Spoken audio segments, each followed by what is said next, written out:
Good morning. I'm waiting to make sure everything is connected. I see that I have audio and I see that I have video. How is everybody this morning? Although I think everybody is sitting at Steven's soda, his pop-up soda today. So if you're double dipping, you can let him know. You cannot let him know. He knows you're double dipping. Oh, so I am just going to check to see actually how many people we have coming in here. Let me see if I can get my screen up. Da, da, da.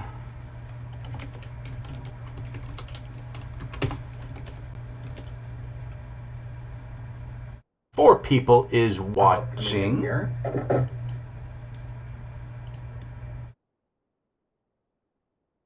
Good morning, Philippa, or good evening for you. Double dipping, that is perfectly fine. Good morning, Bonita.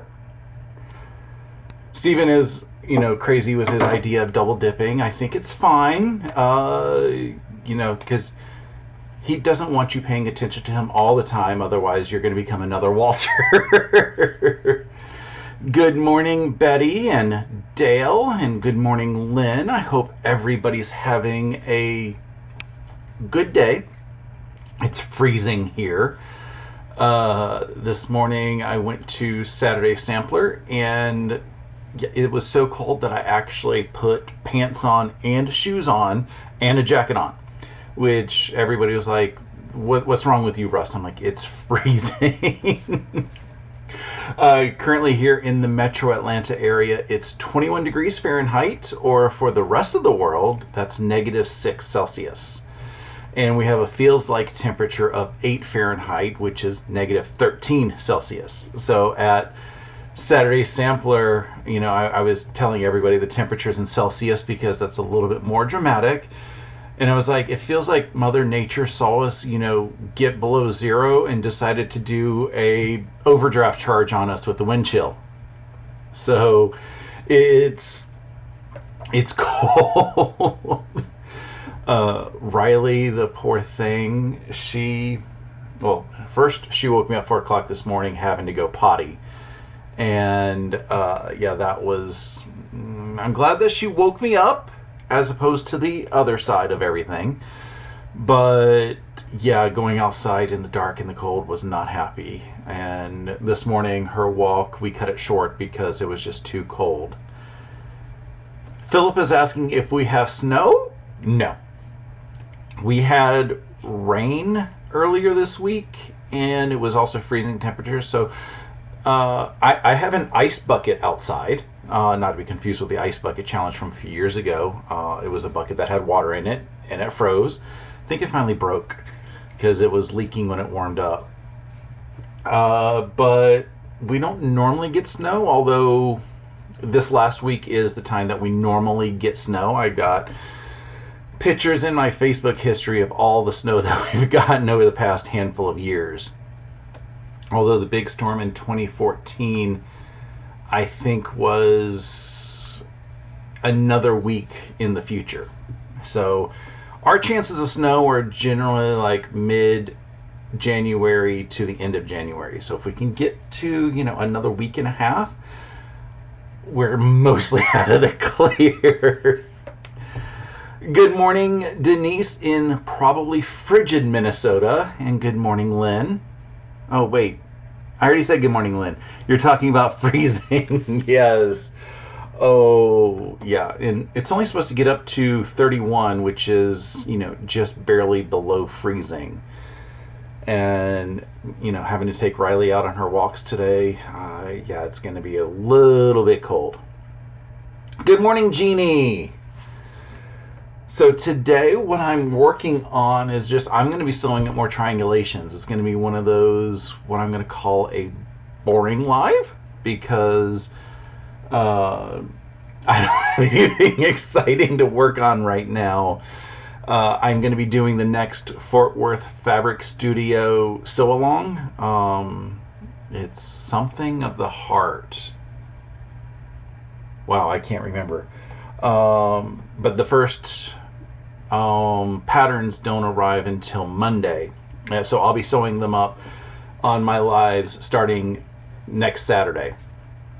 So I don't have anything really exciting to work on, so I'm just going to do more of my triangulations half square triangles, which is what I did last week. I did a bit of a tutorial last week, so if you are interested in everything, the tutorial, more of a tutorial video, is last week's live, and I do have links down in the description on where to get triangulations if you don't have it already. Denise says the warm-up is coming next week, maybe even get above freezing. Yeah, that's not warm. Long pants with real shoes. Yes, definitely it was long pants, real shoes, and a jacket. People did not recognize me. Yes, Denise, she says when it's this cold it usually doesn't snow. When I moved to Massachusetts, I did not understand the phrase too cold to snow until we actually got too cold to snow. And I was like, oh, because for the science aspect of this, not that I'm calling this a science channel, when the weather says this is the humidity in the air, and they say it's, like 30% or 12%, or a lot of times in Georgia, 80%, that is the amount of humidity that temperature of air can hold. Basically, 100% humidity means it's raining, and I don't think it's, well, don't know how cold it has to be to get to 0% humidity. But the colder it is, the less moisture the air can hold.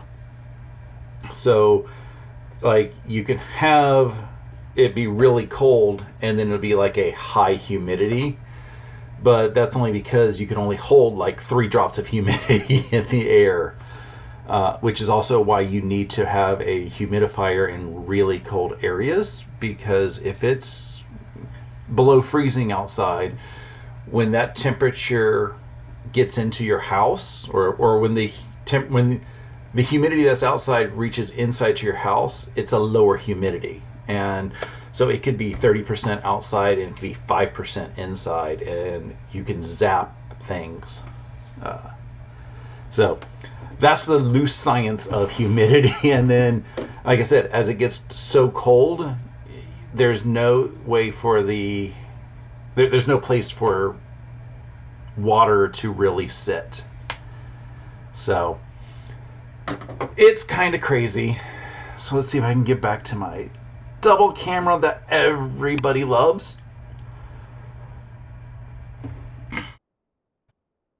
As I said last time, I use Elmer's glue dots to tack down my foundation papers. Every time that I go to Walmart when I need them, I will purchase everything that they have for it. And I just tack them together. Good morning, Nancy, who is in Wisconsin. I have to go back a few years to remember. Ooh, Denise is getting new flooring installed. That sounds like a horrible thing to do in the wintertime.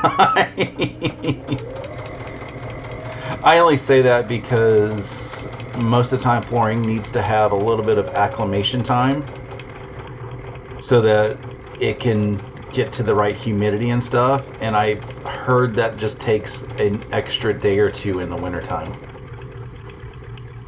Not to mention the idea of having people come in and out of the house when it is that cold. I would not want to let people in and out of my house. I'd be like, either in or out, pick one.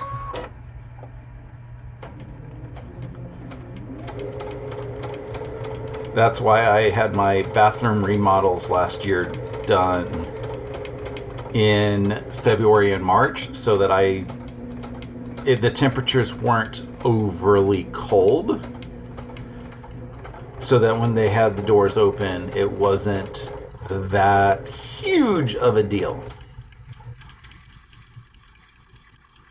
It did get to be some really cold temperatures in February last year.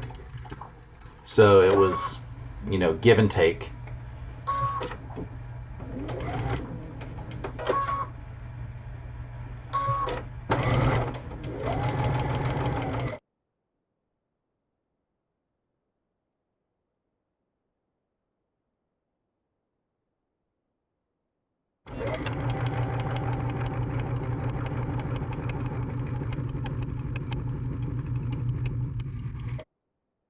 I need to get to the pet shop sometime soon because the aquarium filter has decided to bite the dust. And, well, there's only one fish in the aquarium, so it could handle a little bit of time, but I want to get that fixed and then start getting my aquarium back in service again because I miss the fishies. Good morning, Shannon. How are you this morning? Is it really cold in Frederick? Because I'm sorry if it is.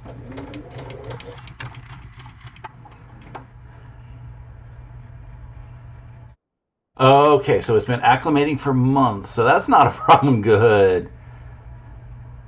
And providing lunch is the only fee.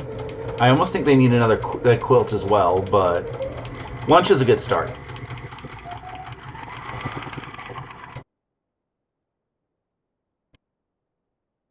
When I had my kitchen redone, I was providing lunch to everybody, and they're like, but we have. I was like, I went and got lunch. I got the pizza place.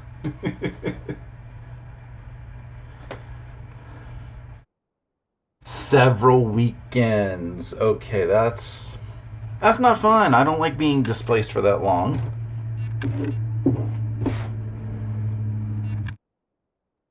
So one of the other fun things about triangulations, like white is my background and blue is my foreground, but I don't have any of the blue peeking out. And if I want to make sure that I have everything covered, I can flip it over and still use it because triangulations doesn't care really which side is up.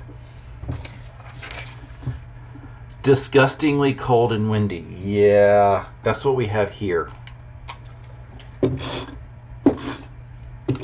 I'm sure Riley wasn't complaining about the short walk, but I'm sure she really was too.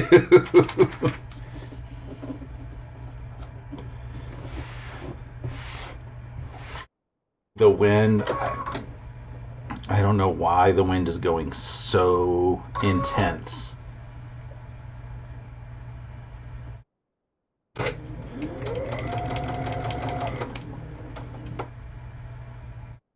Rid of the, oh yeah, so my house, somebody in the past decided to cover up these gorgeous hardwood floors with carpeting.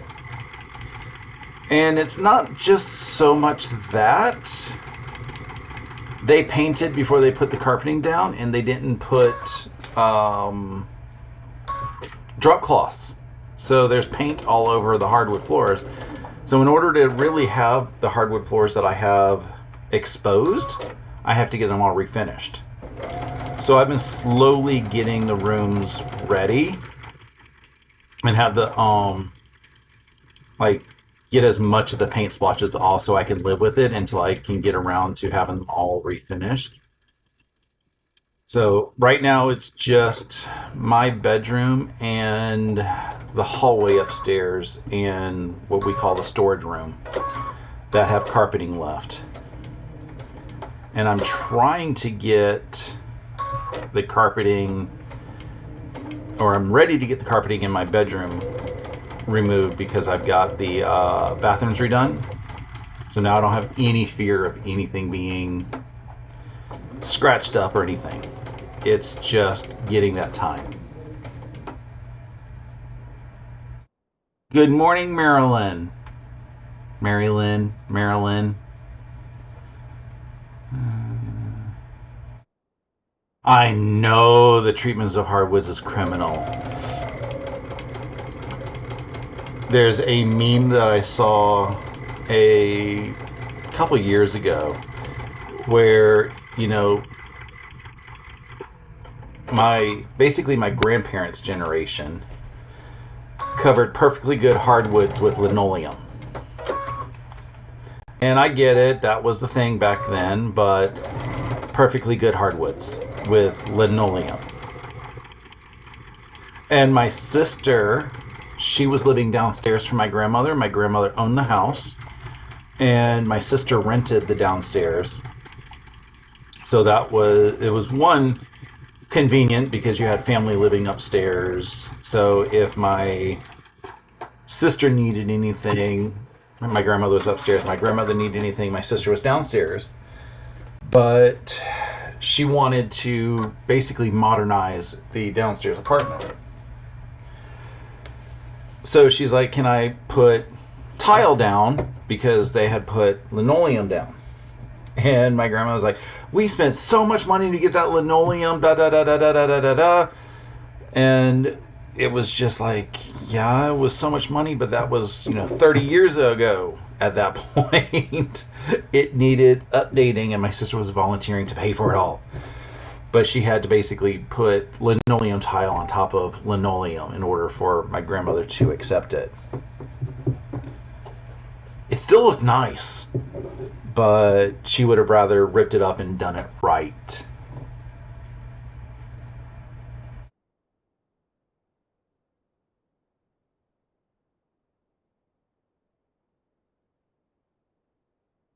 Oh my word, Philippa. Tile on top of hardwood. I don't want to imagine that.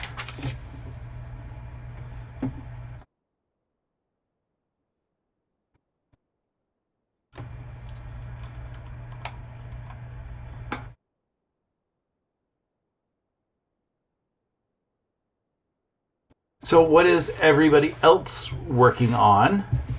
Uh, Especially those in Stephen Sode, because I haven't popped in there yet. So, I want to know what folks are working on.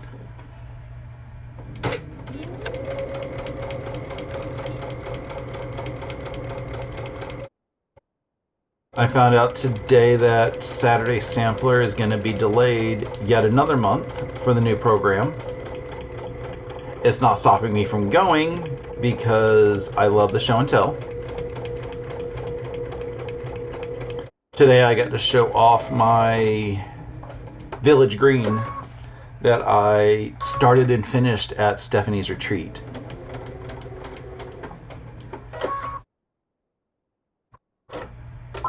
And then there was a whole bunch of other really awesome quilts that I can't wait for Quilt Show Sunday on their Facebook page.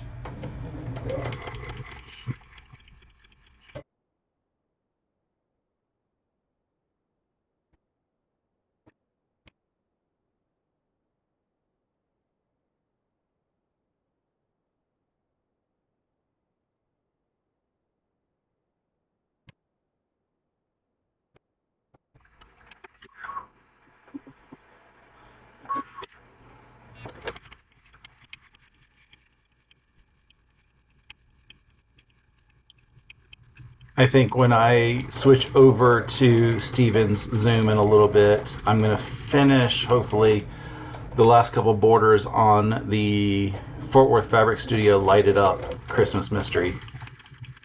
So I can have that one done.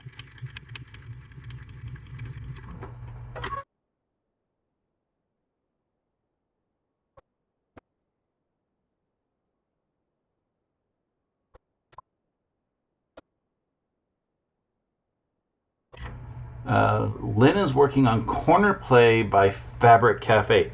Fabric Cafe has some really fun patterns that aren't difficult. The first pattern I did from them scared me with as simple as it was. I felt like I was missing a lot of detail. but it all came together so easy.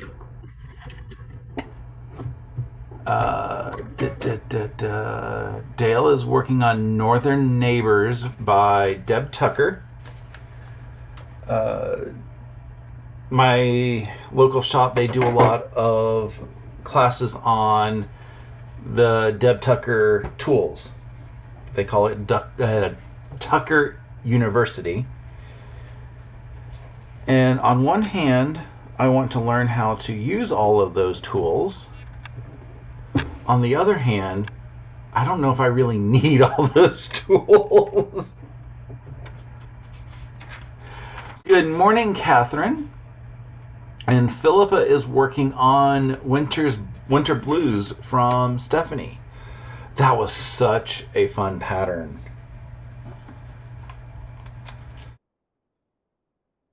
If my printer hadn't died, I would have had Shannon's pattern worked on and probably completed by now as well.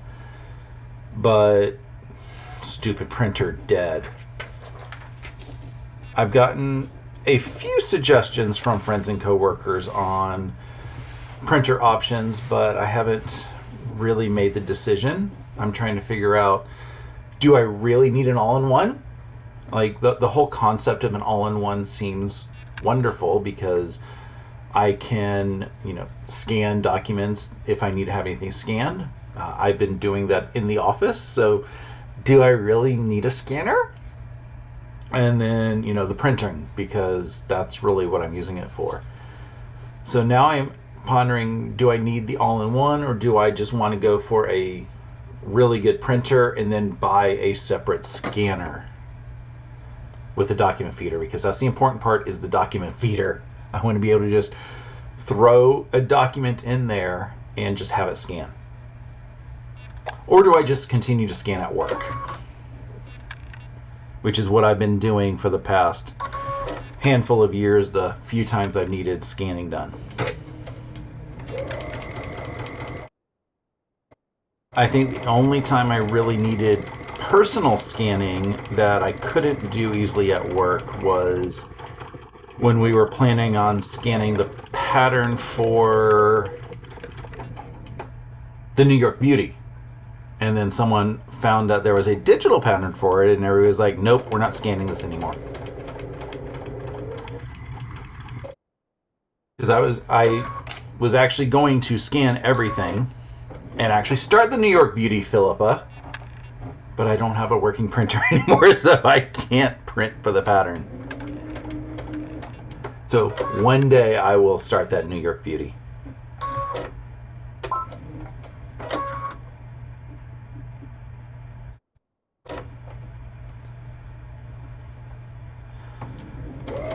It is very easy to scan documents with a phone app, Denise. What I'm going to loosely call problem is scaling. Because if I am trying to scan, I'm going to say like the New York Beauty, I need to make sure that it is scanned at the correct size.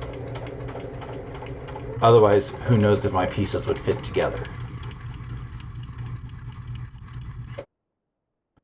But I agree, if I just needed to scan like something I got in the mail, like a bill or something, just for digital records, if I didn't have a digital copy from their website or that, then sure. But the last time I really used the work scanner for something pretty intense, it was a stack of about that much paper. It was paperwork from when I had my wrist surgery. I had to have all of the documentation scanned and everything because I didn't have digital copies of it. And that would have been murder to have to scan one page at a time for a phone. Whereas I just threw it into the work Xeroxes, and it took 45 seconds to scan all those pages, that seemed.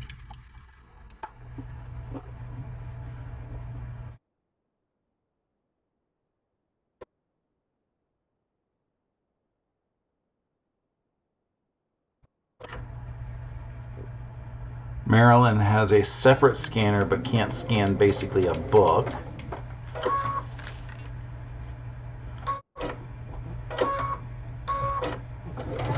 Yeah, that is something that I need to think about because I have a couple applique books. And I would need to get those scanned as well. Well, my first intent is to get them spiral bound, if I could ever remember to bring them to the FedEx store. But once they're spiral bound, I need to get the patterns scanned so that I can print them instead of having to trace them. And if I can print them, then I can actually do them.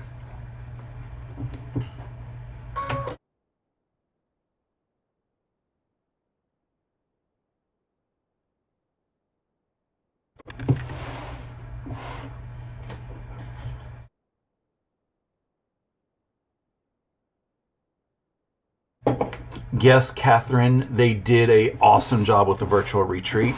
I'm so proud of Shannon for her first pattern. It's a great pattern. I've gone through it. I did give her, a little feedback on the side and said, I would have done this. And she came back and said, I did it this way for this reason. I'm like, that's still a good reason. So, yeah, I like it. But the fact, she took that step and wrote her first pattern, I'm so proud of her. I'm excited to see what other patterns she comes up with because I know she's teaching at one of the future retreats with Stephanie. Speaking of Stephanie, hi Stephanie! And then, yeah, I love Stephanie's patterns because they look, as everybody says, they look complicated, but they're so easy.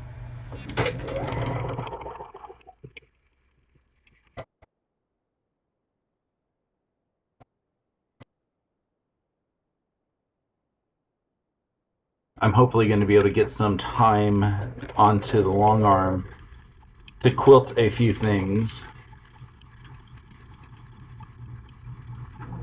But I also really need to get the binding worked on my Socialites 2 quilt because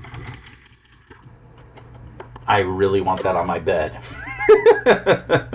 Stephanie did an awesome quilting job on it, and all I have left to do is the binding. But it's like 400 inches of binding, so that is...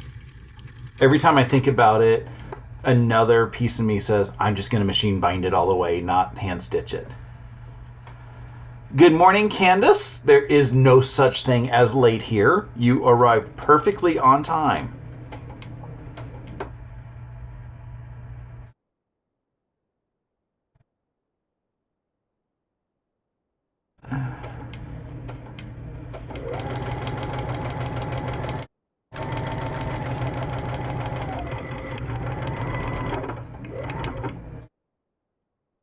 And speaking of Steven and his pop-up sew day, I am excited to hear that he finally hit 10,000. And I'm more excited to see that his numbers have been jumping up even more since he hit 10,000. It does just really go to show that YouTube puts your name out when they think that they got something because they want all that ad revenue. The last time I saw Shannon's channel, she was just over 900.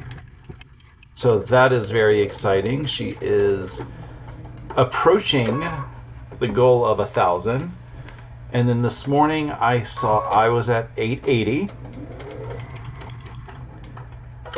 So I'm a handful behind. And I know Stephanie's still working on the 20,000. That's going to be exciting when she hits 20,000.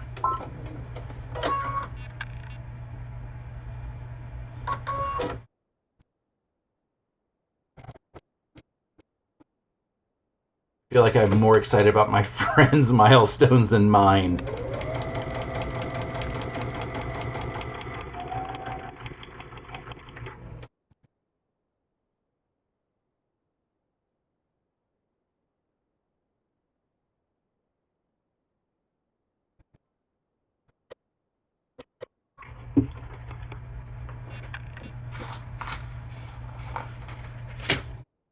Slowly running out of pages.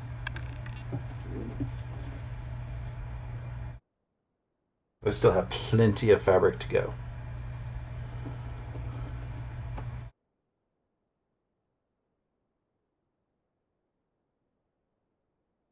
I made a couple purchases this week, so I'm excited for my vlog tomorrow to share. Philippa says, Stevens, 10K bash day will be fun. Yes.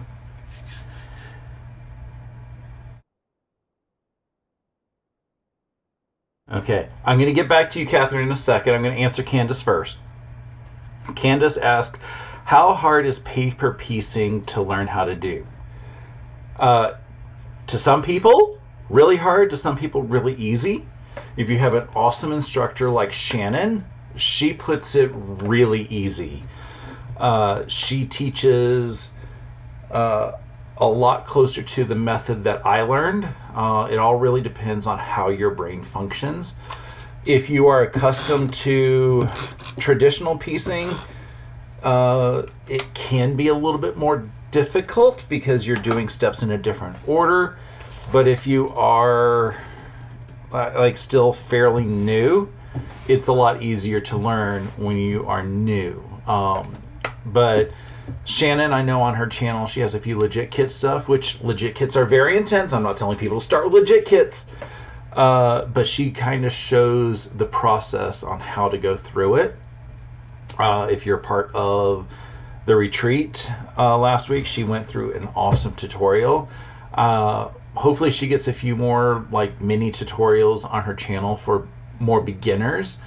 I can't remember if she has some good beginner tutorials or not, like for bigger things, but it really isn't difficult to learn. What I'm doing here is, in one aspect, foundation paper piecing, which gets to Catherine's question is, what am I doing? I'm making half square triangles. This is a piece of software called Triangulations, which lets you print basically a piece of paper with a half square triangle pattern on it. And it can go anywhere down from like at least half an inch finished half square triangles. I don't know if they got smaller. At that point, it's just, 3 threads, all the way up to whatever you can print on a standard 8.5 by 11 piece of paper. And you can cut your fabric bigger than the template. You lay your 2 pieces of fabric right sides together, and then there's some dotted lines on here that you sew on. After you sew, then you cut on the solid lines and you get perfect half square triangles, which I don't have my already cut pieces out available right now. I do have last week's live is a bigger tutorial on this. I'm just sewing with it. But like I said, I just printed these out. These are very similar to triangles on a roll that you can find in many quilt shops, except the triangles on a roll, you have to purchase an entire roll of whatever size you need. And with Triangulations, you can print out however many pages of whatever size you need.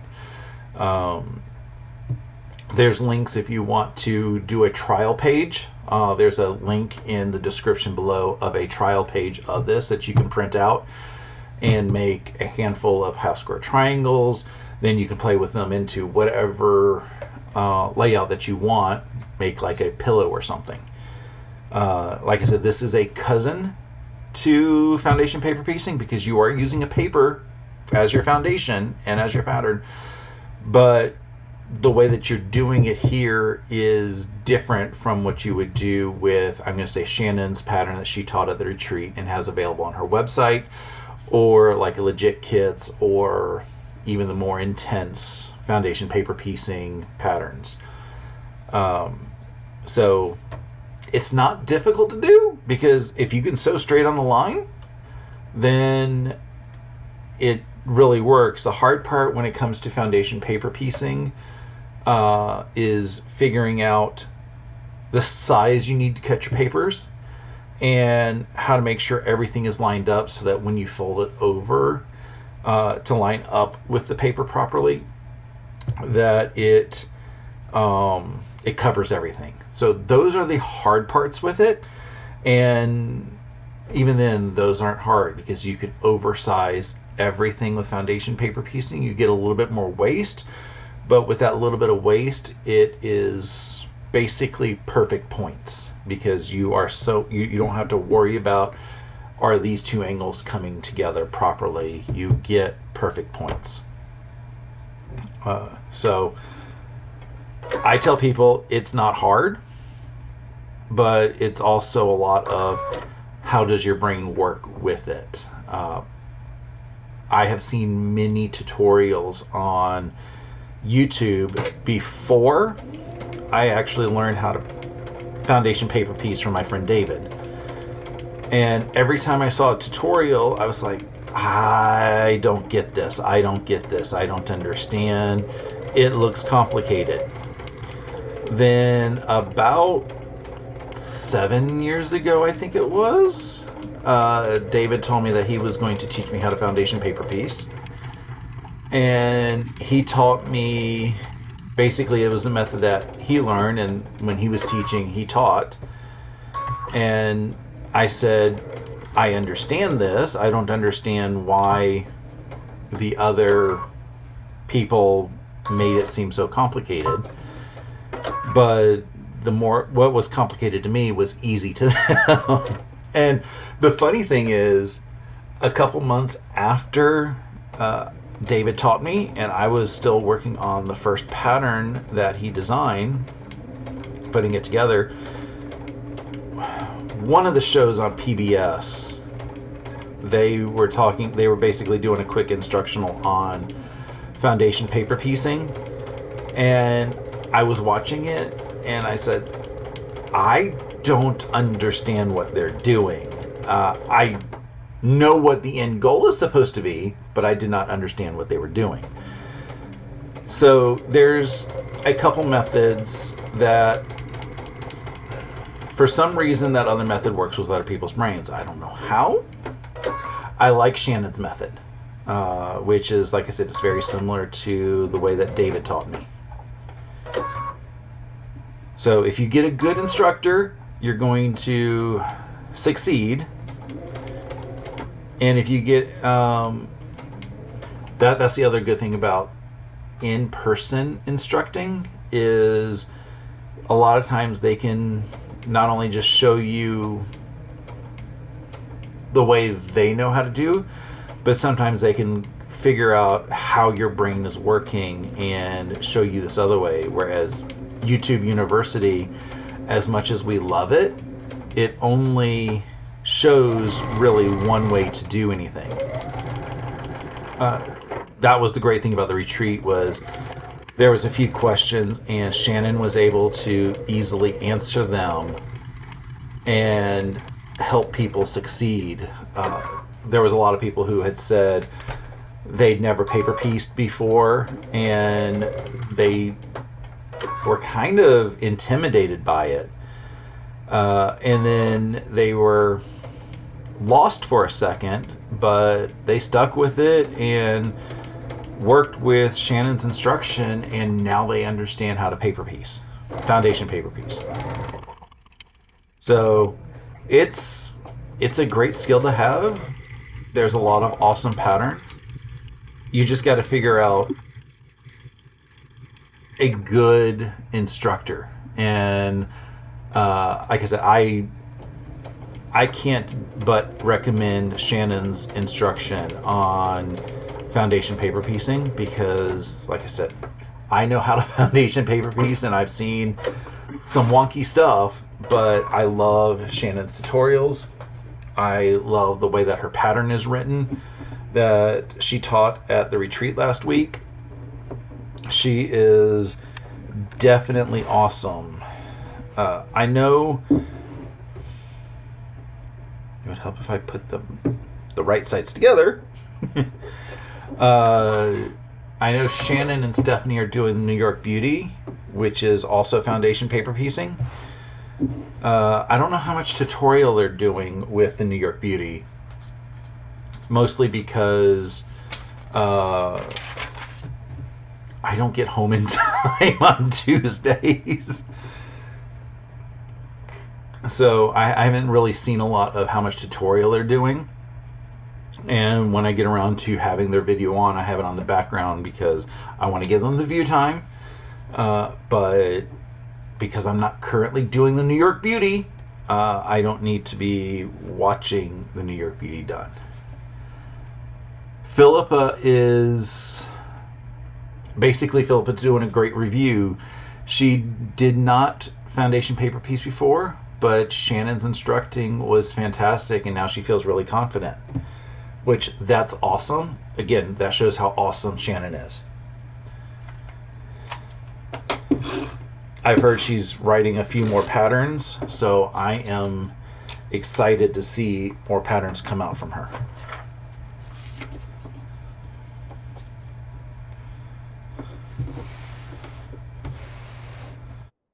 I think the cool part about her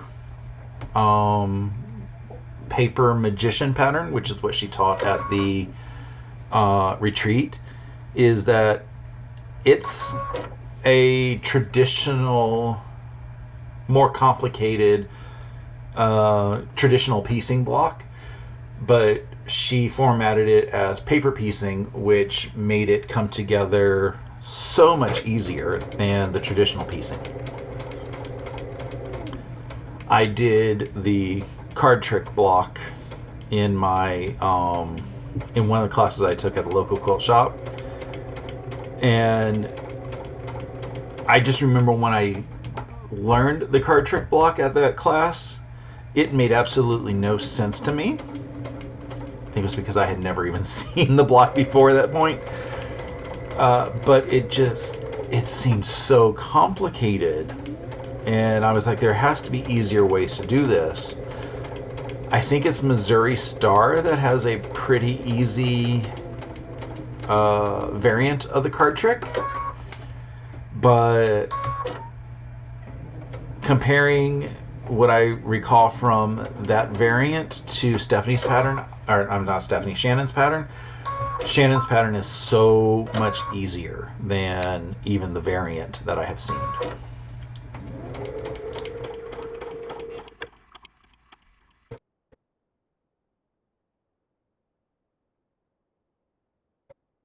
And like I said, the fact that she's able to teach you basically the two big pieces of paper piecing in that block, there's like two major fundamentals that are being taught in there, and you don't realize that you're being taught these very complicated things until you realize you go to try to do another pattern. You're like, oh, I know how to do this.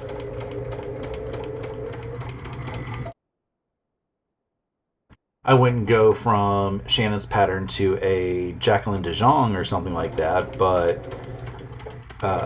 definitely it gives you some great foundations on how to do a more complicated pattern.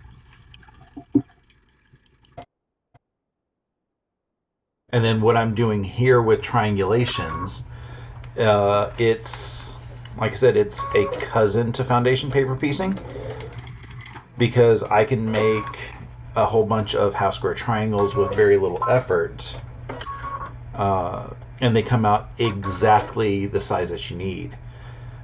It's because I'm able to follow the line for stitching. So if you are interested, you might want to think about something like triangulations as a baby starter, because it helps you practice sewing on a line. Not a lot of people are accustomed to sewing on a line. So it'll give you the basic, okay, I can sew straight on a line, and the fact that you have to cut things afterwards to make things the size that you are looking for. And then, because just kind of to show it, you see that's kind of like, it looks like a half square triangle because that's the seam that I did. If I trim up here on these lines, it becomes a perfect half square triangle. Missouri Star likes to use the, what is that thing called? The Clearly Perfect. And they say you put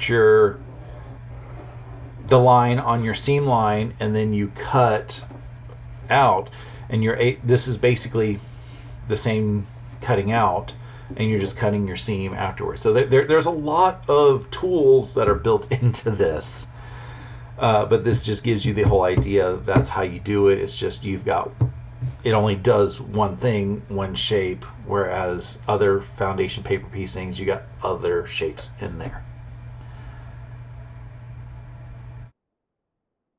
Philippa says that she would have never tried the New York Beauty before. Yes, well, I would have never tried the New York. They're gorgeous, but I also know how much work they are, plus curves. The curves, I think, were the biggest holding point for me because, quilters and their fear of curves. But after I did the multiverse quilt last year, curves are no longer frightening to me. Good morning, Jean. How are you? Candace is asking what machine I have. I have a Brother & Novus BQ 3050, which I think is the same machine that Philippa has. If I remember when she did her little show and tell at one of the retreats she did, if it wasn't the same, it's very similar. Maybe an Aussie version of this machine. It's, in my opinion, a wonderful machine. It's also on the pricey side because of all the features it has. My travel machine, which is just as good, is a Brother Pacesetter 710, 700, 7 something. 700, Pacesetter 700. And it does basically everything that I do on this machine, except the threader, you have to pull a lever instead of push a button, and it doesn't have a laser pointer like this one has. So, I did everything that I needed to at the retreat with my travel machines, and that's a lot cheaper than this machine was. My philosophy with machines is get something that's in your budget that has features that you want. When I started learning a paper piece, thread cutter was important to me because if you're in the middle of a big giant piece of paper, it doesn't pulling all that thread out is just a big pain in the neck. Whereas if I had that thread cutter, I could cut in the middle, reposition my stuff, and then go on without having to have all that extra thread going on. Yep, Philippa has a cousin to this one. I don't know whether it's a more recent model. I don't understand sewing machine model numbers because a friend of mine had a machine shop for a while, and like the 700 is maybe bigger than like a 400 but smaller than a 200. So the numbers I don't get. So don't think that a bigger number is a bigger quality machine. But if you have a reputable dealer, they usually will tell you, this is what the awesomeness that you can do with your budget. Good morning, Sean. Yes, I end up still going live on Pop-Up Sew Days. Steven tends to schedule the Pop-Up Sew Days on the same day that I have Saturday Sampler. So by the time that I get home from Saturday Sampler, it's almost time for my normal live. So I just go ahead and do the live, and if anybody wants to double dip, they can double dip. If they want to watch the replay, they can watch the replay.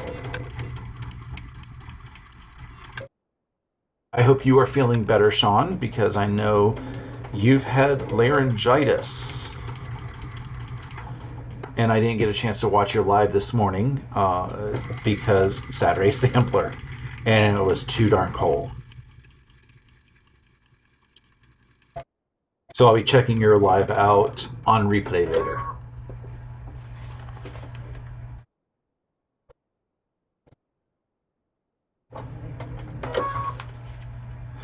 Sean, speaking of you, somebody at Show and Tell, I'll send you the picture when it gets posted tomorrow, the Show and Tell at Saturday Sampler, they did the Elizabeth Hartman farmhouse. I think that was the pattern you did. They did it in the full size, and they added some Lori Holt blocks on the sides, and they found another pattern for a fence at the bottom. So that was a gorgeous quilt, and I mean, I immediately thought of you because that was the one that you did with your 4S collab. So I'm waiting for that to, it's not going to get posted till tomorrow, so I'm not going to share it with you until tomorrow, but I thought that you would be excited to have that coming your way, just because one, it was a pattern that you did, the Fab Farm, but it was also a conglomerate of basically 3 patterns. And it just looked gorgeous. Good morning, Math Geek. Up earlier than usual. I was up earlier than usual too, but that was because Riley, her tummy's upset, and she needed to go potty at 4 a.m. And thankfully, you know, she woke me up instead of the alternative. Yes, Sean, it was gorgeous. She did a dark blue background as well. Well, not as well, but for it, I think that's what the pattern called for. And if it wasn't what the pattern called for, it was what the shop samples did. But yeah, it was already big, and then the fact that she put the other stuff on the sides as the mashup, it looked awesome.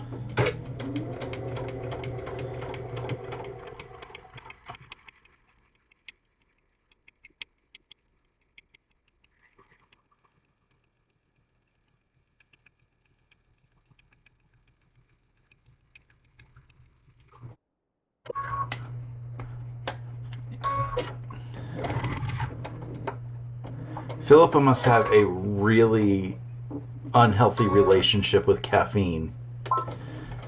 With as many times as she's done, you know, the pop-up sodas of Stevens, or the fact that she spent all night, her time, at the retreat last week. That's got to be an unhealthy obsession with caffeine.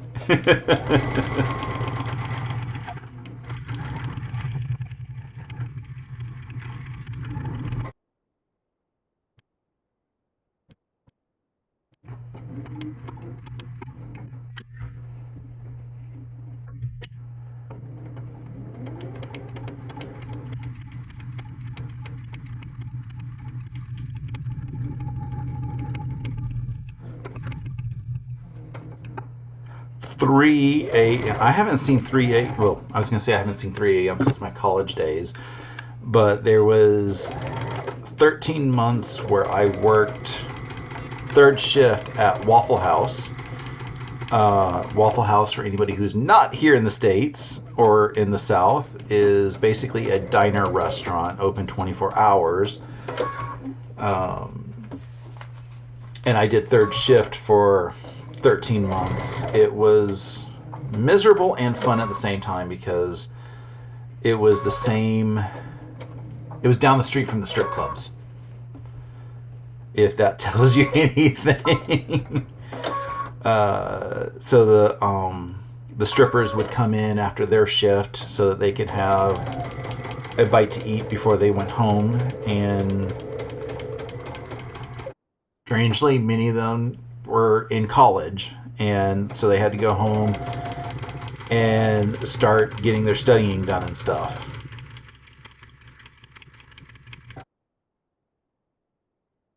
And in the evenings before, everything, we'd have a lot of the folks from the college in the area in there to, do their studying. Good morning, Landa. I think I will put one more of these together before I start wrapping it up. I put together this many half square triangles during the live. So that's 1, 2, 3, 4, 5, 6, 7, 8, 9, 10, 11, 12. 12 sets, so this is 48 half square triangles sitting right here that I did in just under an hour. I know they still have to be trimmed, which, that's an extra step. But trimming doesn't take that long compared to doing accurate cutting and piecing. Kelly says, good morning. Sorry she's late. As I said earlier, you're not late. You are just perfectly on time. Having breakfast and putting laundry in, it's just before 9 a.m. There is no thing as being late to a live. Except for that one time that Sean was late for his own live.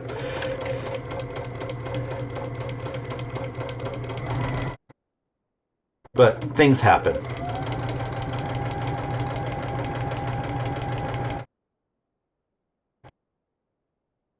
We aren't professionals here, so what you get is what you get. You do have something in your brain about a pop-up sew day. Steven is hosting his pop-up sew day today. So if you go to his channel or look at the email that he sent, if you're on his mailing list, he has the links to the pop-up sew day. So you might as well go pop in there once you finish waking up. Because I will be joining over there, depending on how cold it still is, if Riley needs to walk now or if I'm going to let her walk later when it warms up a little bit.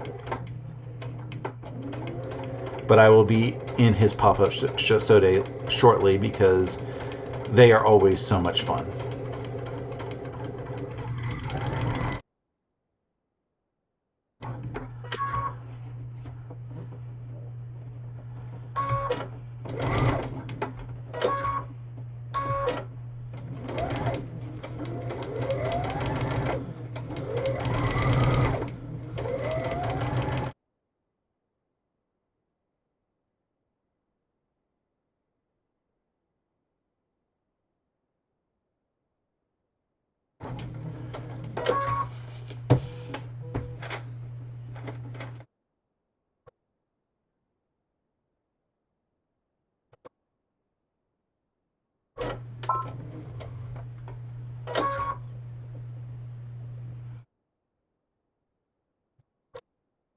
Well, you do whatever you need to do because, none of our events are required attendance. Stephen may, pretend like his heart is broken if you can't attend, but we all know we all have lives.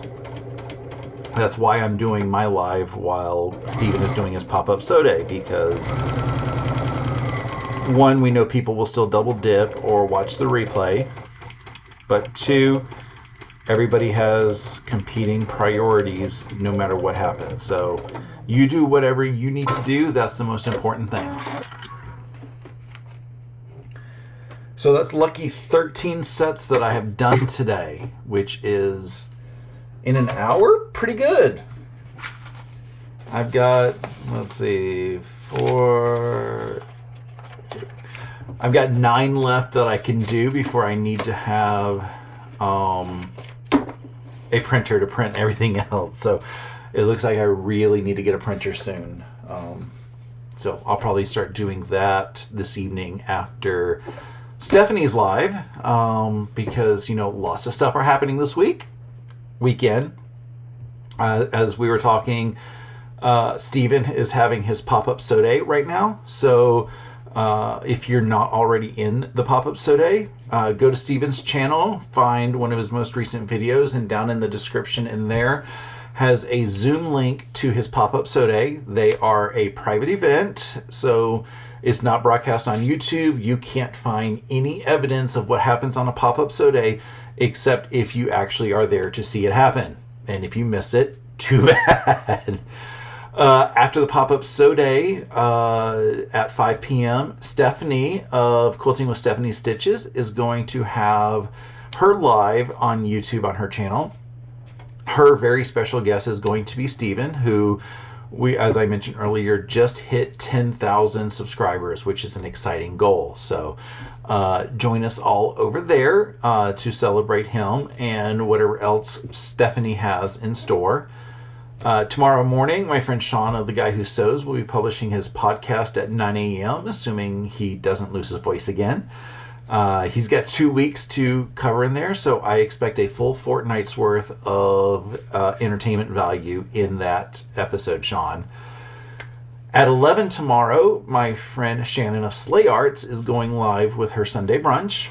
She does some awesome stuff, lots of fun interaction, and it will be, you know, a lot of fun just to join her, chat, and I usually get a lot of fun stuff done while having her up on the background over there. And then tomorrow afternoon is Stephen and Walter live on Stephen's channel. There is a lot of awesome shenanigans that happen there. They usually start with this is what we're planning on talking about. Sometimes they divert and sometimes they don't.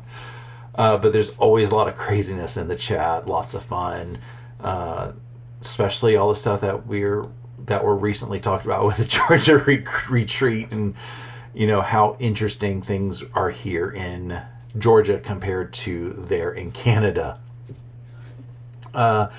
Kelly says that Danny is on tomorrow too, so there is that.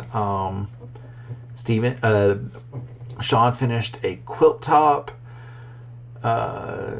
Kelly likes to visit friends whenever possible. Oh yeah, Mom and Pop is coming on at 1 o'clock.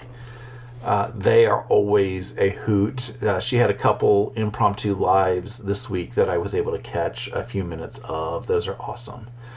So make sure you check out all the lives. That way you have somebody to sew with in your room for the weekend. It's always so much more fun to sew with friends, so just check with those. And like I said, if you want a whole group of friends, pop up over on Steven's Pop-Up Sew Day.